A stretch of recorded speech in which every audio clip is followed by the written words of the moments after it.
अस्सलाम वालेकुम दोस्तों, कैसे हो आप सब। उम्मीद करूंगा कि आप सब ठीक ठाक ही होंगे। मैं भी आप सबकी दुआ से और अल्लाह पाक के करम और एहसान से ठीक ठाक हूँ। आज मैं आया हूँ मोहटा पैलेस। तो आज मैं आपको दोस्तों मोहटा पैलेस की कुछ हिस्ट्री बताऊंगा। मोहटा पैलेस एक म्यूज़ियम है जो कराची सिंध पाकिस्तान में वाक़ है। अहमद हसीन आगा की तरफ से डिज़ाइन किया गया। यह महल 1927 में क्लिफ्टन के पोश समंदर के किनारे लोकल में तामीर किया गया था। शिवरतन मोहटा के समर होम के तौर पर, जो एक हिंदू मारवाड़ी ताजर है जो कि आजकल की हिंदुस्तानी रियासत राजस्थान है। यह महल राजस्थान के पत्थर के महलात की रवायत में तामीर किया गया था, जिसमें गुलाबी जोधपुर पत्थर को करीबी गुजरी के मुकामी पीले रंग के पत्थर के साथ मिलाया गया था।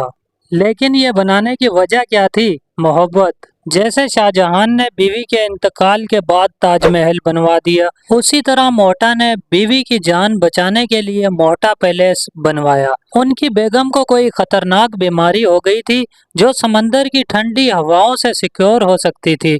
समंदर तो अपना फिर यहीं था, तो मोहटा ने एक बेहतरीन महल बनवा दिया अपनी बेगम जान के लिए। तकसीम हिंद से पहले तकरीबन 2 दहाइयों तक मोहटा इस इमारत से लुत्फ अंदोज हो सके, जिसके बाद वो कराची से नई रियासत हिंदुस्तान चले गए। तो ये थी फ्रेंड्स मोहटा पैलेस की हिस्ट्री। तो बारिश शुरू हो चुकी है, अब मैं भी चलता हूँ अपने घर की जानिब।